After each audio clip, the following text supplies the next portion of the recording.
पण अनेक ठिकाणी माझ्यासोबत आपण देखील होतात, शेतजमीनच वाहून गेलेली आहे. आणि मग त्याच्यानंतर मुख्यमंत्र्यांनी एक भलं मोठं पॅकेज असा एक गोंडस शब्द देऊन एक रक्कम घोषित केली. त्या पॅकेजचं पुढे काय झालं का त्या पॅकेजचं पण ठिबक सिंचन झालंय हे कळायला काय मार्ग नाहीये.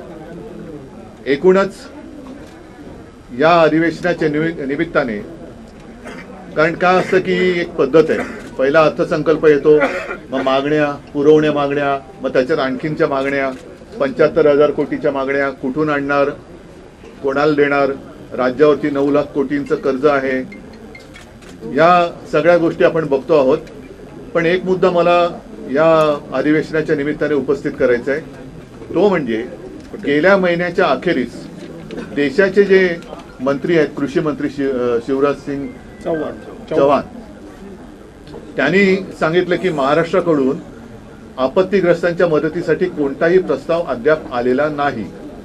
आणि हे राज्य सरकारचं बिंग त्यांनी फोडल्यानंतर घाईघाईने शेवटच्या आठवड्यात एक प्रस्ताव केंद्राकडे पाठवला असं जाहीर करण्यात आलं. आम्हाला आता जाणून घ्यायचंय की हा नेमका प्रस्ताव काय गेलेला आहे, किती रकमेचा गेलेला आहे, त्यातून कोणाला मदत होणार आहे. राज्य सरकारला मी पण आहेच विधिमंडळामध्ये, आपण भाग पडलं पाहिजे की हा राज्याच्या मदतीसाठी जर का आपण प्रस्ताव पाठवला असेल तर तो पटलावरती ठेवला गेला पाहिजे. राज्यातल्या जनतेचा, शेतकऱ्यांचा हा अधिकार आहे की मायबाप केंद्र सरकार आमच्यावरती दया दाखवणार आहे की नाही, आणि ते दया दाखवण्याच्या आधी राज्य सरकार हे नेमकं कसं तिथून मदत आणणार आहे. कारण डबल इंजिन सरकार आहे, त्याच्यामुळे 2 इंजिनचं सरकार एका इंजिनकडनं दुसऱ्या इंजिनाकडे, दुसऱ्या इंजिनाकडून परत पहिल्या इंजिनाकडे अशी नुसती ढकलपंची करणार आहे त्या खरोखर ही मदत पाठवणार आहे. आणि ती मदत तुमचं KYC BYC सगळं करणं, आता या सगळ्या मदती त्या खातरजमा करण्यामध्ये अडकलेल्या आहेत. म्हणजे पीक विम्याची सुद्धा तुम्हाला कल्पना आहे की ती जी काय मदत व्हायला पाहिजे ती मदत करण्याचे ते जे ट्रिगर होते तेच काढून घेतले गेले. त्याच्यामुळे मदतीची थट्टा झालेली आहे. 1 रुपयाचा पीक विमा, 6 रुपयाचा पीक विमा, 21 रुपये असे चेक आलेले आहेत. मग हे जी शेतकऱ्याची थट्टा करणाऱ्या कंपन्या आहेत त्याच्यावरती सरकार कारवाई करणार आहे का, आणि असे अनेक प्रश्न आहेत. या प्रश्नाच्या निमित्ताने हे अधिवेशन जे सुरू आहे त्याच्यामध्ये सरकारकडनं जनतेला उत्तरे मिळाली पाहिजेत. कारण प्रश्न विचारले जातात, व्यथा मांडल्या जातात, राज्याच्या किंवा जनतेची गाऱ्हाणी इकडे मांडली जातात, पण नुसती वेळ मारून नेली जाते, हा आतापर्यंतचा अनुभव आहे. त्याच्यामुळे या अधिवेशनात याच्यावरती काय उत्तर मिळते आणि कार्यवाही दोन्ही काय होणार आहे त्याच्याकडे सगळ्यांचं लक्ष आहे. आणखीन अनेक विषय आहेत, पण पहिलं आपण जर काही प्रश्न असतील तर विचार, मी त्याच्यावरती बोलतो. सभागृहांमध्ये विरोधी पक्षनेता नाहीये, घटनात्मक अधिकार मात्र अद्याप दिला गेला नाही, नियुक्ती करण्यात आली नाही विरोधी पक्षनेते. मी हे तुम्हाला का बोलायला सांगितलं, कारण हे प्रश्न तुम्ही जे विचारणार आहात तेच प्रश्न जनतेच्या मनात आहेत. मी अधिवेशनाला येण्याच्या आधी सुद्धा एक 8-10 दिवसापूर्वी असं म्हटलं होतं की गेल्या वर्षीच किंवा पहिल्या अधिवेशनातच, मला असं वाटतं हो ना भास्कर, आम्ही विरोधी पक्षनेते पदावरती दावा सांगितलेला आहे, त्याच्यासाठी भास्कररावांचं नाव देखील दिलेलं आहे, आणि अजून अद्याप काही उत्तर मिळालेलं नाहीये. त्याच्याबद्दल तो खरंच नियम आहे की नाही हे सुद्धा कागदावरती कळू शकेल. पण नियम असला काय आणि नसला काय, जर नियम असला तरी आणि नसला तरी उपमुख्यमंत्री पद हे संविधानिक नसलेलं पद, हे एक नव्हे तर 2-2 जे सरकार निर्माण करू शकतं ते विरोधी पक्षनेते पद द्यायला घाबरतंय का, हा एक मोठा विषय. म्हणजे कोणाला तुम्ही घाबरताय? एवढं सगळं मजबूत सरकार आहे, किती 200च्या वरती जागा निवडून आलेल्या आहेत, केंद्र सरकारचा मोठा आशीर्वाद तुमच्यावरती आहे. एवढं असल्यानंतर विरोधी पक्षनेते पदाला तुम्ही घाबरताय का? आणि जर विरोधी पक्षनेते पदासाठी नियम लावणार असाल तर उपमुख्यमंत्री ही असंविधानिक पदं ही रद्द केली गेली पाहिजेत. ते सुद्धा जी काय त्यांच्याकडे खाती असतील त्या खात्याप्रमाणेच ते मंत्री ओळखले गेले पाहिजेत. कारण भाजपच्याच लोकांनी सांगितले की नंबर 1लाच महत्व असतं, 2 आणि 3ला काही महत्व नसतं. त्याच्यामुळे ते बिन नंबराचे जे मंत्री आहेत त्यांचं काय महत्व नाही महाराष्ट्रात.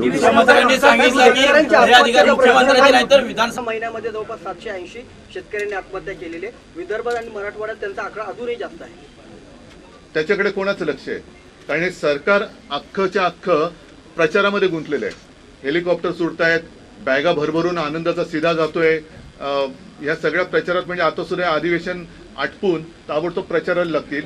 अधिवेशन संपल्यानंतर लगोलग दुसऱ्या निवडणुकीची आचारसंहिता लागेल. म्हणजे निवडणुका मागून निवडणुका हा सगळा खेळ. आणि गेल्या वेळेची ही आता जी निवडणूक आहे अजून त्याचा निकाल लागायचा आहे. मला नाही वाटत अशी निवडणूक यापूर्वी महाराष्ट्र राज्याने अनुभवली होती. पूर्वी आपण इतर राज्यांच्या निवडणुकांची उदाहरणं द्यायचो की बघा तिकडे कशी गुंडागर्दी सुरू आहे, कसे बंदुका काढल्या जात आहेत, बूथ कॅप्चरिंग कसं केलं जात आहे, पैशाचं वाटप कसा केलं जातोय, हे सगळं आपल्या महाराष्ट्रामध्ये व्हायला लागलं. मग इतर राज्य ही ज्यांची उदाहरणं देत होतो त्या राज्यात आता आपल्या महाराष्ट्राचं उदाहरण दिलं जात असेल की बघा तिकडे कशी बेबंदीशाही सुरू आहे. म्हणजे कोणाचा पायपोस कोणात राहिलेलं नाहीये. मित्र म्हणताना एकमेकावरती धाडी टाकतायत, एकमेकाचे पैसे उघडकीस आणतायत. रोज कोणत्या ना कोणत्या तरी मंत्र्याचे भ्रष्टाचार अगदी पुराव्यानिशी बाहेर येत आहेत, त्यांच्या फिल्म बाहेर येत आहेत, पैशाच्या थप्प्या बाहेर येत आहेत. तरी सुद्धा मुख्यमंत्री ढिंब आहेत. म्हणजे मुख्यमंत्र्यांनी अजून एक खातं निर्माण केलं पाहिजे आणि त्याचं नाव पांघरुण मंत्री असं ठेवायला पाहिजे. म्हणजे जे बाकीचे जे मंत्री आहेत ते हातपाय पांघरुण बघून हातपाय तरी पसरतील आणि मुख्यमंत्री बसलेत पांघरुण घालायला. त्याच्यामुळे इतर खात्या माझ्या सूचना तर जाऊ दे ना, इतर खात्याच्या बरोबरीने मुख्यमंत्र्यांनी पांघरुण खातं हे तयार करावं आणि स्वतः त्याचं चार्ज घ्यावा. कारण त्यांच्याकडे म्हणजे मला मुख्यमंत्र्यांची दया होते की कोण होतास तू, काय झालास तू, एवढे सगळे भ्रष्टाचाराने जवळ घेतलंस तू, स्वतःच्या पांघरुणात घेतलंस तू, काय होतास तू, काय झालंस तू, भ्रष्टाचारानं पांघरुणात घेतलंस तू. कसं म्हणजे ही महाराष्ट्राची संस्कृती नाहीये. उद्धवजी जसं इथे राज्य विधिमंडळाचं अमित शहा फार मोठे हिंदुत्ववादी आहेत आणि त्यांचा एक फोटो कोणीतरी ट्विट केलेला आहे. कारण हिंदुत्व मला अमित शहानी शिकवण्याची गरज नाहीये आणि भाजपाने तर अजिबात नाही आणि संघाने पण नाही. तूर्त काय झालेलं आहे की गेले 2-3 दिवस लोकसभेच्या म्हणजे संसदेच्या अधिवेशनामध्ये वंदे मातरम या विषयावरती चर्चा किंवा बहस, एखाद्या राष्ट्रात राष्ट्रगीतावरनं बहस कशी काय होऊ शकते आणि इतक्या वर्षानंतर ह्यांना अचानक वंदे मातरम का आठवलं. आपला देश त्या वंदे मातरमला 150 वर्ष झाली आणि भाजपचं वंदे मातरम हे फक्त 1 डे मातरम आहे, एका दिवसासाठी आहे वन डे मातरम. कारण बाकीच्या वेळेला त्यांना त्याची काय पडलेली नाहीये. भारतात काय चाललेलं आहे, वंदे मातरम म्हणताना माझी माता किती दुःखात आहे याच्याकडे त्यांचं लक्ष नाही.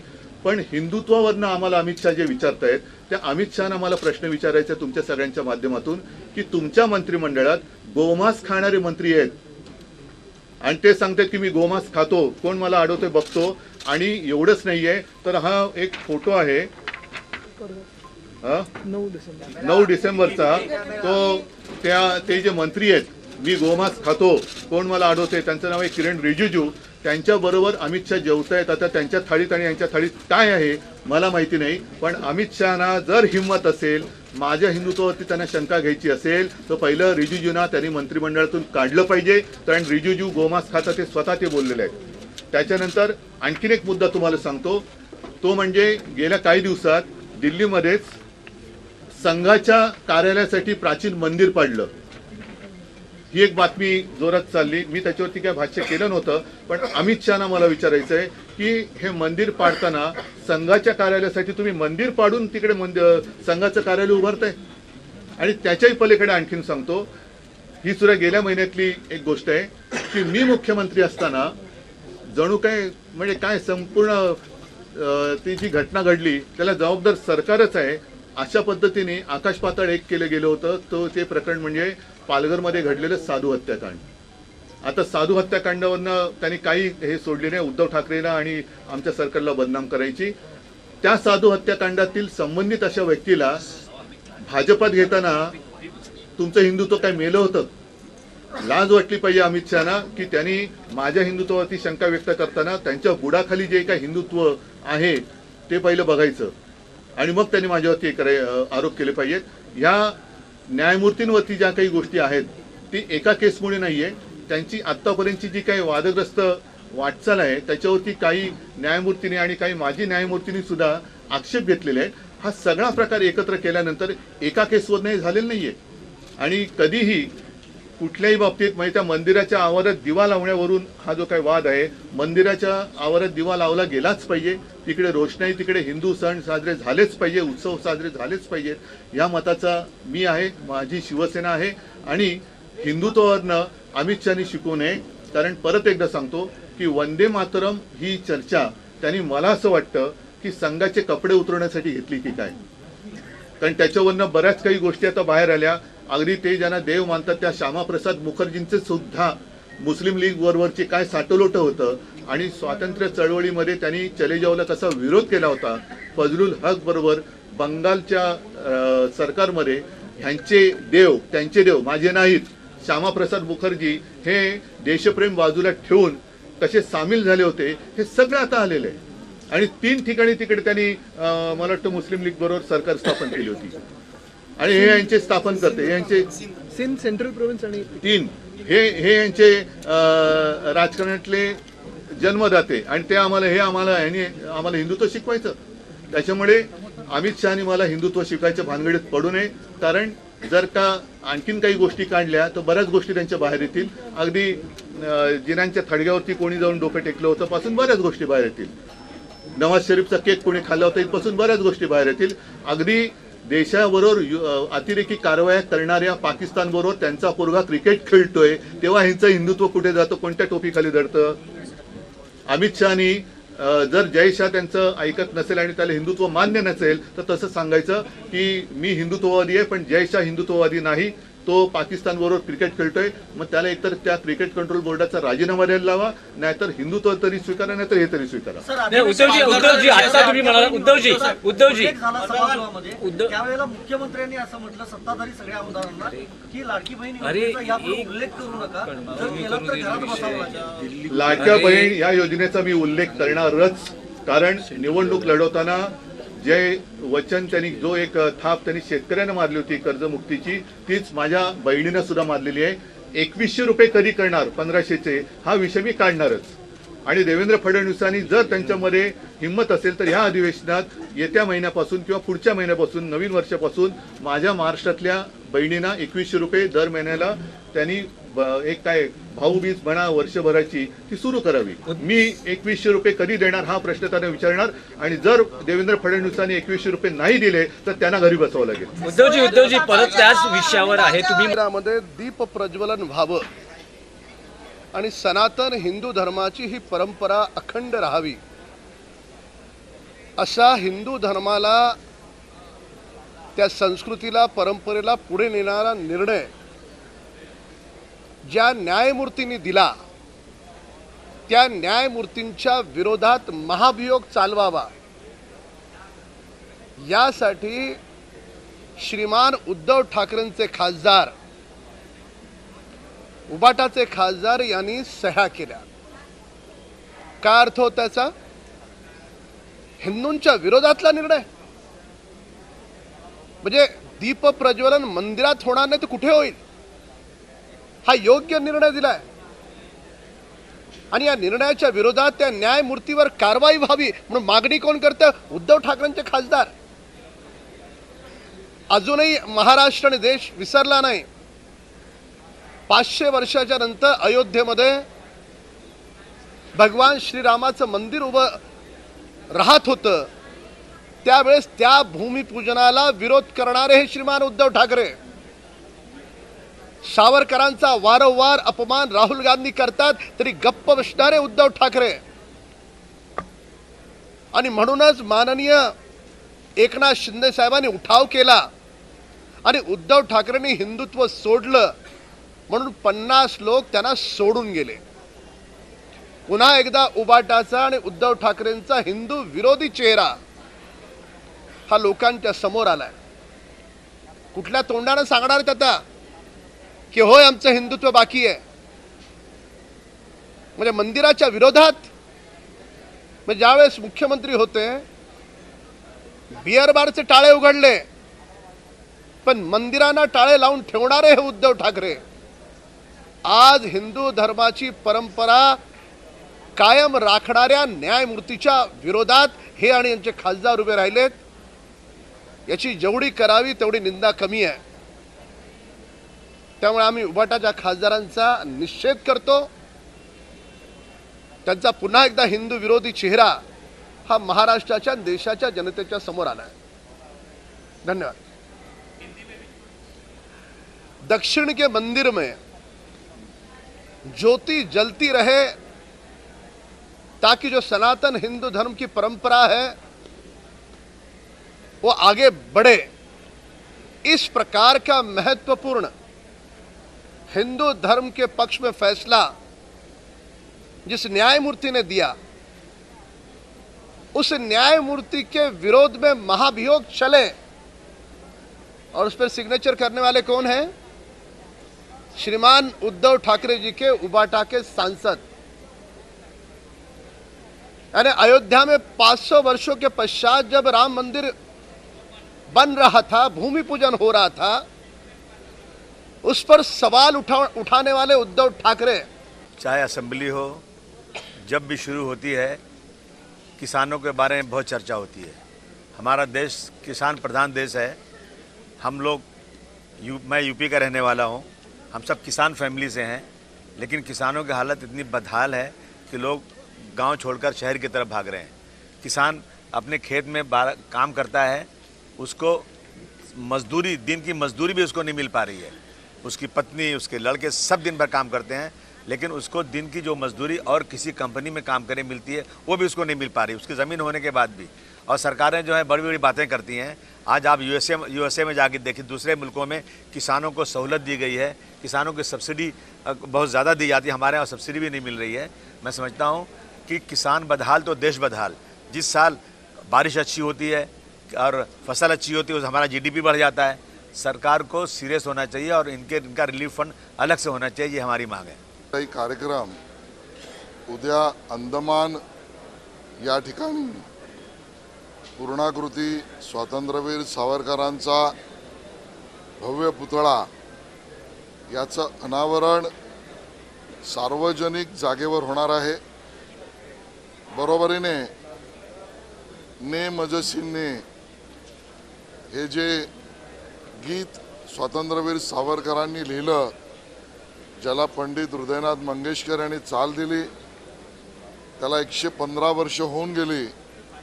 या निमित्ताने एक सांस्कृतिक कार्यक्रम, एक स्वातंत्र्यवीर सावरकरांच्या जीवनावरचं कॉफी टेबल बुक, या तिन्ही कार्यक्रमाची सांगता आणि उपयोगिता आणि संयुक्तिक असा पुतळ्याचं अनावरण, नेमजसीने गीताचे 115 वर्ष पूर्ण होणे आणि कॉफी टेबल बुक हे माननीय परमपूज्य सरसंघचालक मोहन भागवतजी यांच्या शुभ हस्ते आणि भारताचे गृहमंत्री अमित शहाजी यांच्या अध्यक्षतेखाली हा कार्यक्रम अंदमान येथे होतो आहे।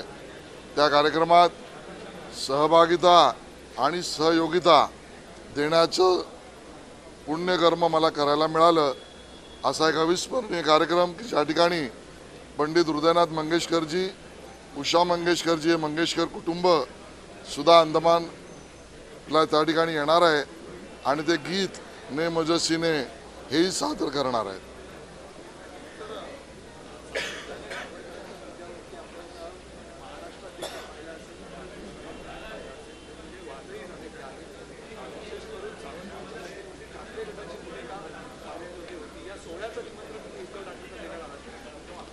हा कार्यक्रम सगळ्यांसाठी खुला आहे। व्यक्तिगत कोणाला निमंत्रण देण्यापेक्षा सावरकर भक्तांनी जे सावरकरांच्या विचारावर प्रेम करतात, हिंदुत्ववादी विचारांशी ज्यांची पूर्णपणे नाळ बांधलेली आहे, त्या सगळ्यांसाठी हा कार्यक्रम खुला आहे।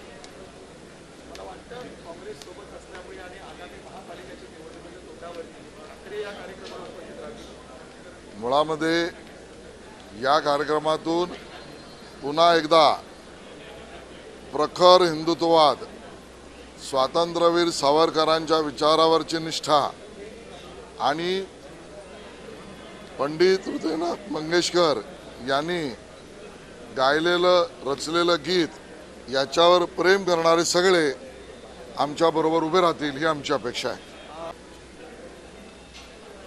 महाराष्ट्रातलं सरकार हे कसं शेतकरी विरोधी आहे त्याचं उत्तम उदाहरण आजच्या प्रश्नोत्तर पहिल्याच प्रश्नामध्ये आपल्याला प्रश्नोत्तराच्या तासामध्ये पाहायला मिळालेलं आहे। राज्यामध्ये धान असेल, कापूस असेल, सोयाबीन असेल, हे खरेदी केंद्र सुरू झालेले नाहीत। सरकार सांगते की खरेदी केंद्र सुरू झालेत. हे सप्टेंबर ऑक्टोबरच्या काळामध्ये सुरू व्हायला पाहिजे होते. आता आपण डिसेंबरमध्ये आलो, अजूनही अनेक ठिकाणी हे खरेदी केंद्र सुरू झालेले नाही. रजिस्ट्रेशनच्या नावाने शेतकऱ्याला केंद्रावर बोलवून त्यांचं ऑनलाईन रजिस्ट्रेशन करायची जी पद्धती आहे त्याच्यामध्ये अनेक ठिकाणी नेटवर्क मिळत नाही आणि अनेक शेतकऱ्यांचं रजिस्ट्रेशन पण होत नाही. आणि मग अशा या सगळ्या जाचकटीमुळे समर्थन मूल्याची केंद्र हे नाममात्र उघडली जातात आणि हा एवढा मोठा काळ लोटल्यानंतर शेतकऱ्याला घरचा खर्च निभवण्यासाठी ते बाजारपेठेमध्ये त्याचं धान्य कापूस विकावं लागतं, हे नाकारता येत नाही.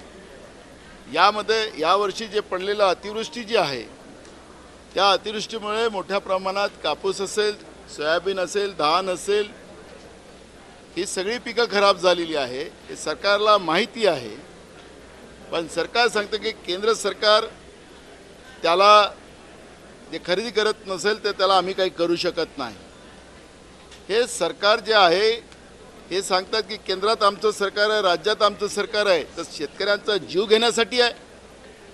रोज महाराष्ट्रामध्ये 8 शेतकऱ्यांच्या आत्महत्या होत आहेत सरकारच्या आकड्यामुळे. सरकारचे आकडे आहेत हे माझे आकडे नाही आहेत.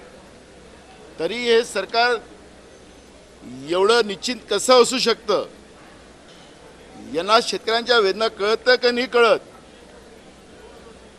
आणि म्हणून या शेतकऱ्याच्या विरोधात असलेलं हे सरकार जे महाराष्ट्रामध्ये आहे, या सरकारचा आम्ही आज सभागृहामध्ये निषेध केला, बहिर्गमन केलं. पण तरी हे सरकार गेंड्याच्या कातरेपेक्षा भावना नसलेलं, जाळ असलेलं हे सरकार आता आम्ही पाहतो आहे. आणि म्हणून महाराष्ट्राच्या शेतकऱ्यांना मी आवाहन करतो की या आत्महत्या करू नका, या सरकारलाच आत्महत्या कशी करायला लावता येईल याच्यासाठी सगळ्यांनी एकजूट व्हावं असं आवाहन मी करतो. या सरकारकडून फार काही अपेक्षा कराव्यात अशी परिस्थिती आज नाही. आज तरी दुपारी आम्ही पुन्हा या सरकारवर, शेतकऱ्यांच्या विषयावर अजून त्यांना सरकारला धारेवर पकडू अशी आमची भूमिका आहे. व मंत्र्यांनी जे उत्तर दिलेलं आहे ते उत्तर सगळं खोटं आहे. आमची परंपरा अशी राहिलेली आहे की जेव्हा मंत्री उत्तर समाधानकारक देत नाही किंवा उत्तरच चुकीचं दिलं जात आहे लेखी, त्याच्यावर ते उत्तर राखून, ते प्रश्न राखून ठेवला जातो. हे आतापर्यंतची पद्धत आहे. विधानसभा अध्यक्षांनी नवीन पद्धत सुरू केली. त्यांनी खरं तर त्या मंत्र्याला तंबी द्यायला पाहिजे होती, पण त्या मंत्र्याला तंबी देत नव्हते, त्याला उलटं त्याचं संरक्षण करत होते, जसं आपण पाहत होतो. त्यामुळे आता दुपारच्या याच्यामध्ये जेव्हा विधानसभा अध्यक्ष मीटिंग घेतील त्याच्यात आमचं समाधान झालं नाही तरी पुन्हा आम्ही विधानसभेत ही भूमिका मांडू.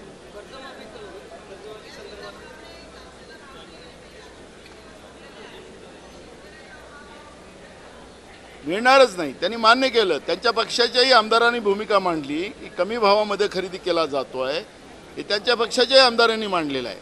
म्हणजे हे सरकार कसं झोपी गेल्याचं सोंग करते आहे हे त्याच्यातून स्पष्ट झालेलं आहे.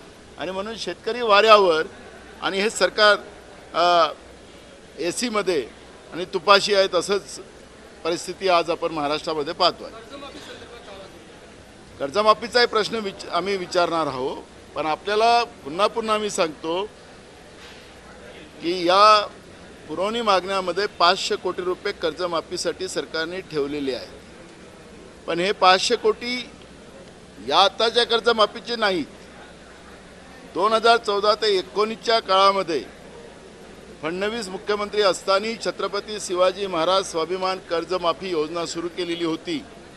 शेतकऱ्याला, त्याच्या बायकोला लाईनमध्ये उभं ठेवण्याचं पाप त्या काळात केलेलं होतं. सरकार 19च्या गेल्यानंतर सुद्धा आणि मग पहाटेचं सरकार आल्यानंतर सुद्धा या सरकारनं कर्जमाफी शेतकऱ्यांची पूर्ण करू शकले नाहीत. काही शेतकरी कोर्टात गेलेत.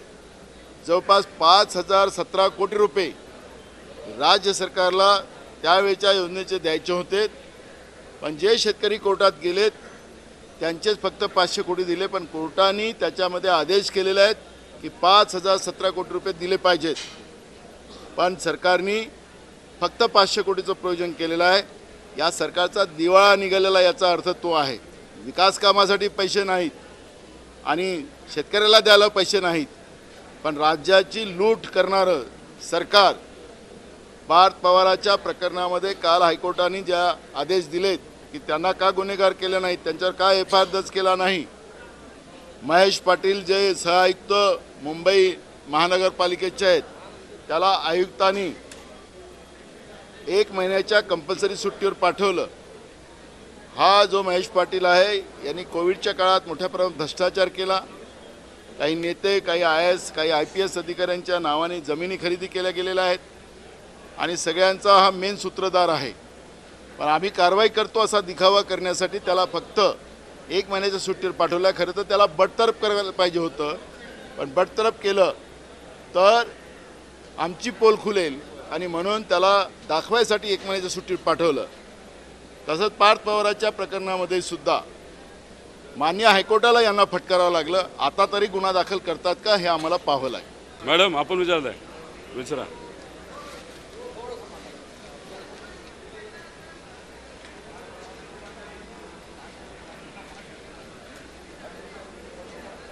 कुठला कार्यक्रम आहे?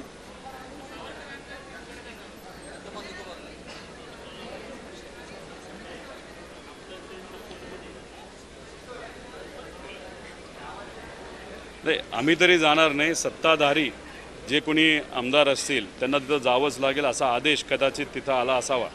पण आम्ही म्हणजे मला तर त्या विषयाबद्दल काही माहीत नाही, बाकीच्यांबद्दल माहीत नाही, पण आम्ही व आमचे जे कोणी प्रमुख नेते ते जातील असं आम्हाला वाटत नाही.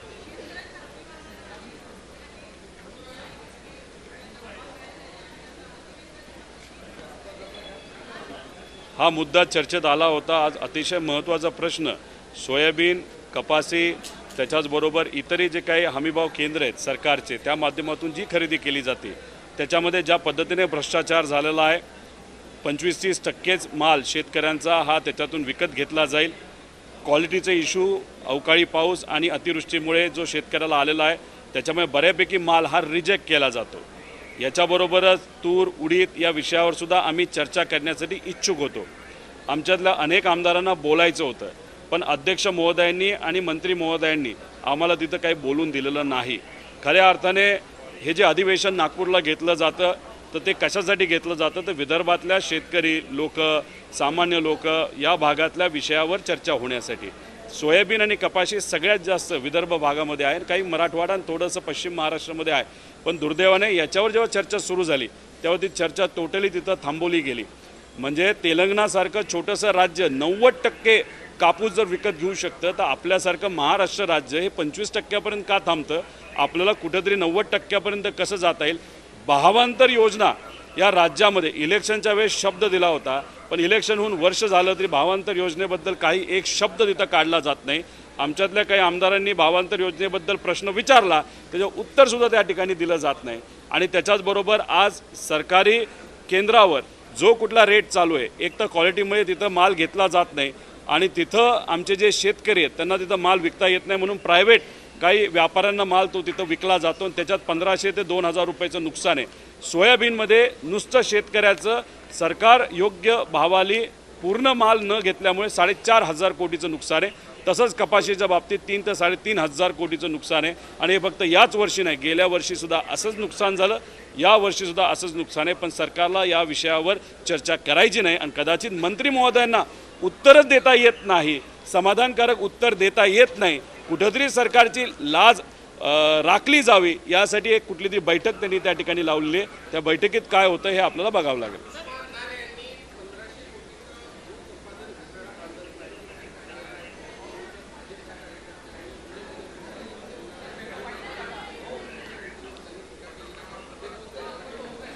हा विषय इथंच मर्यादित आहे असं आपल्याला समजून चालणार नाही. प्रत्येक जिल्ह्यात, प्रत्येक तालुक्यामध्ये अशा पद्धतीने जमीनचे घोटाळे तिथं होत असतील. पुनर्वसनाच्या जमिनी मोठ्या प्रमाणात जे देवस्थान याच्या जमिनी आहेत त्याच्यामध्ये मोठ्या प्रमाणात भ्रष्टाचार या महाराष्ट्रामध्ये सुरू आहे आणि ज्या सरकारी जमिनी आहेत त्यासुद्धा दुर्दैवाने अधिकाऱ्यांना हाताशी धरून त्या ठिकाणी विकल्या जातात. तर ह्या सगळ्या गोष्टींकडे आपण जर बघितलं, सिडकोचा मुद्दा आम्हीच आणला होता 5,000 कोटीचा, तर हा आकडा 35,000 कोटीवर तिथं जाणार आहे. ज्या आमदारांना मंत्रिपद देता येत नाही अशा आमदारांना जमिनी खैरातमध्ये त्या ठिकाणी वाटल्या जातात, त्याच्यावर ते पैसे कमवतात. म्हणजे ज्यांना मंत्रिपद देता येत नाही त्यांना तिथं कुठंतरी राज्यमंत्रीपद दिलं जातं, राज्यमंत्रीपद देता येत नाही, एखाद्या मंडळाचा अध्यक्ष बनवलं जातं, अध्यक्ष बनवता येत नाही, पण त्या आमदारांना अशा पद्धतीने जमिनी या खैरातमध्ये वाटल्या जातात आणि त्यातून हे लोक पैसे कमवतात आणि तोच पैसा हा इलेक्शनमध्ये आमच्या विरोधात त्या ठिकाणी वापरला जातो. त्यामुळे हे सगळं जर गणित काढलं जमिनीमध्ये 30-35 हजार कोटीपेक्षा जास्त हा घोटाळा 100% त्या ठिकाणी असू शकतो.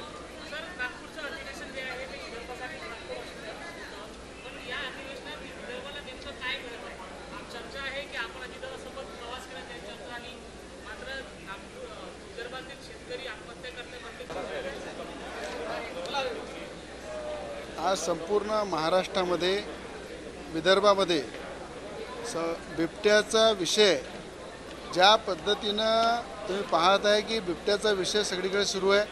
अधिवेशनामध्ये अर्धा विषय जर पाहिला तर बिबट्याचाच विषय आहे, मीडियामध्ये बिबट्याचा विषय आहे आणि मोठ्या प्रमाणात अमरावती जिल्ह्यामध्ये सुद्धा बाजूला पोहरा असो, मेलघाट असो, पूर्ण परिसरामध्ये मोठ्या प्रमाणात शहरामध्ये जे बिबटे येतात, नागपूरमध्ये येतात, मुंबईमध्ये येतात, तर बिबट्याला पाळीव प्राण्याचा दर्जा दिला पाहिजे.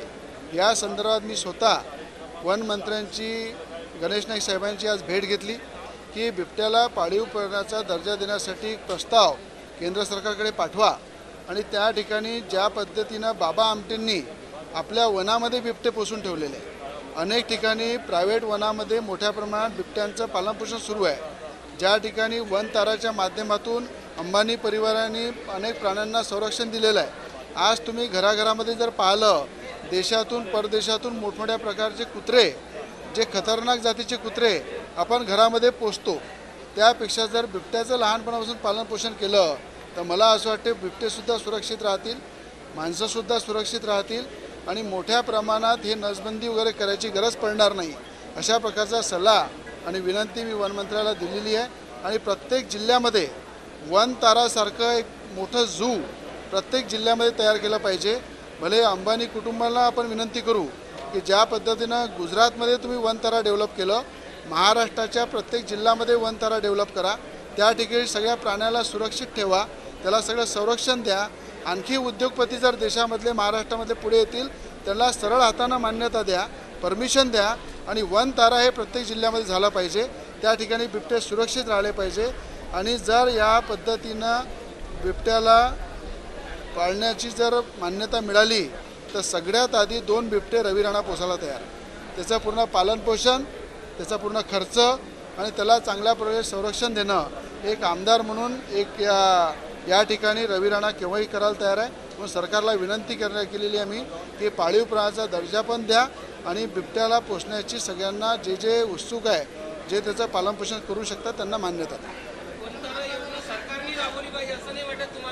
नाही, वनतारा योजना जी आहे, ज्याप्रमाणे अंबानी कुटुंबांनी कोल्हापूरची हत्नी तिला सुरक्षित वनतारामध्ये नेऊन ठेवलं होतं मध्ये, त्याच पद्धतीनं आपल्या महाराष्ट्रामध्ये जी बिबटे शहरामध्ये येत आहे, अंबानी कुटुंबांनाही, मला आनंद अंबानीला विनंती करतो, मी अनेक अडाणी परिवार आहे त्यांनाही विनंती करतो, गौतम अडाणींना, जेवढे उद्योगपती काही मुंबईमध्ये आहे, नागपूरमध्ये आहे, पुण्यामध्ये आहे, त्यांनी पुढे येऊन वन तारासारखं प्रत्येक जिल्ह्यामध्ये झू जर तयार केलं, स्वतः पुढे येऊन जर आले तर सरकारने त्यांना सरळ हाताने मदत केली पाहिजे, त्यांना मान्यता दिल्या पाहिजे आणि उद्योगपतीच्या माध्यमातून वन तारासारखे मोठे झू प्रत्येक जिल्ह्यामध्ये डेव्हलप केले पाहिजे, अशी सरकारला मी आपल्या माध्यमातून विनंती करतो.